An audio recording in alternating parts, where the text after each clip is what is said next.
اللہ تعالیٰ مسلمانوں کو سچی تبلیغ کا خوب موقع دے اور رکاوٹیں دور فرمائے. اس لیے یہ ہمیشہ ذہن میں رکھو کہ مومن کافر کو بھی بے موقع نہیں مارے گا. جہاد میں آئے تو مرے.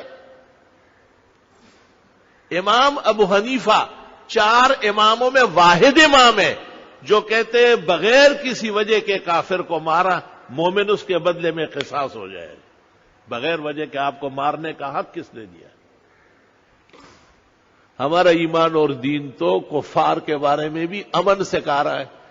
جائے کہ اسکول اور کالج اور یونیورسٹی اور مسجد اور مدرسے یہ سب ایک سلسلہ ہے.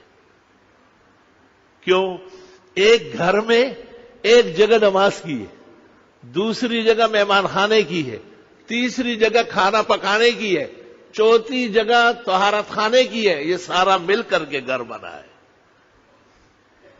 اگر طہارت خانے کی جگہ بھی نہ ہو تو یہ گھر نہیں رہے گا، یہ پانسی گھاٹ سمجھا جائے گا. اس لیے فقہا کہتے ہیں مسجد میں مصلی امام کا یہ بھی محترم ہے بوجہ وقف ہونے کے، اور طہارت خانے میں جو لوٹے استعمال ہوتے ہیں وہ بھی وقف ہے. گھر لے جانا حرام ناجائز ہے. وقف الی محلی ہی ہوتا ہے، جس جگہ کے لیے وہی استعمال ہوگا. اس لیے کالج، سکولز، یونیورسٹیز وہ بھی اسلام کے شوکت کے پروگرام ہیں. وہاں بھی بہترین اولیاء تیار ہوئے ہیں، وہاں سے بھی سربراوردہ افراد نکلے ہیں. وہاں بھی قرآن کی تلاوت ہوتی ہے، وہاں بھی بچوں کو نماز کی تاکید کی جاتی ہے، وہاں بھی قرآن کی تفسیر اور احکام کے لیے مستقل پروگرام رکھے جاتے ہیں.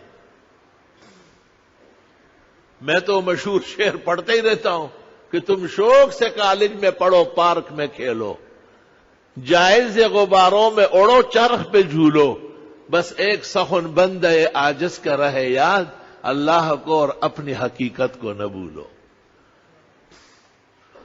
ظلم اور زیادتی ہے لوگوں کو بلا وجہ مارنا. کسی چیز کا بھی رد عمل ہو اللہ کے ہاں جواب دیا جائے گا. رات کو میں نے ابو داؤد کی حدیث سنائی کہ ایک غزہ میں ایک خاتون مری ہوئی مل گئی، غیر مسلم. آپ بہت ناراض ہوئے، آپ نے اعلان کیا یا ایھا الناس لا تقتلوا النساء والصبیان، عورتوں اور بچوں کو مت مارو. بغیر کسی وجہ کے ملک میں افراتفری پھیلانا. ملک یہ گھر کی طرح ہے اور گھر سے محبت کرنا ایمان کی علامت ہے. یخربون بیوتہم بایدیہم، کفار کے بارے میں ہے یہ اپنے گھر خود اپنے ہاتھ سے ویران کرتے ہیں. تو مومن اپنے ہاتھ سے کبھی بھی اپنے گھر کو نقصان نہیں پہنچائے گا.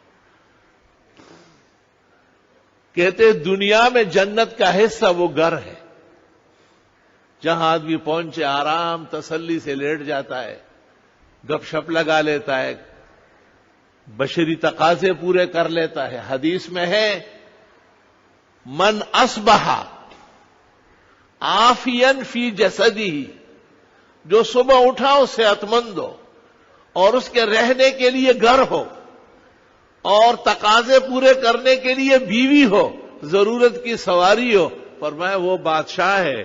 اللہ تعالیٰ کی اس سلطنت پر شکر بجا لائے. بادشاہت اللہ تعالیٰ نے عطا فرمائی. ہمارا ملک پوری دنیا کے نقشے میں ایک باغیچہ ہے اسلام کا. ہمارے ملک تعاون اور مدد کے لیے حرمین کے ائمہ بھی تشریف لاتے ہیں، وہ بھی کعبے کے رشتے سے پاکستان کے چپے چپے سے محبت کرتے ہیں اور پاکستان بغیر کسی شرط کے ان پر قربان ہونے والا ہے. غلط خیالات والے خیالات اپنے پاس رکھیں.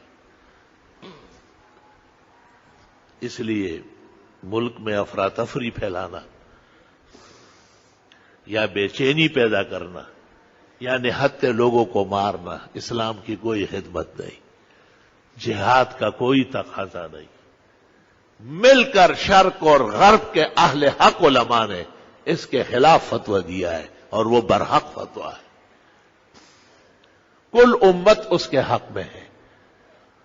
کیونکہ امت مسلمہ کفار کو ناجائز مارنا باعث قصاص سمجھتی ہے. ہمیں ان کو دعوت دینی ہے، تو جس کو دعوت دینی ہوتی ہے اس کو قتل کرنا یا ڈرانا دھمکانا جائز کہاں ہے؟ ہم تو اس کو جنت کی نعمتیں سنائیں گے، اسلام کا جامع پروگرام بتائیں گے، اور ایک نہ ایک دن وہ اسلام کے لکیر پر سر رکھے گا. الحمدللہ اللہ سبحانہ و تعالی جو یونیورسٹی میں ناحق مارے گئے انہیں شہداء و سعداء بنائے، اور ان کے اعزاء اقربا بلکہ کل مسلمانان عالم اور پاکستان جو سوگوار ہے سب کو اللہ تعالیٰ صبر و اجر عطا فرمائے، اور ملک کے ذمہ داروں کو ایسے قبیح احوال کے سامنے رکاوٹیں کھڑے کرنے کی عمدہ تدابیر اور سوچ نصیب فرمائے. وآخر دعوانا الحمدللہ.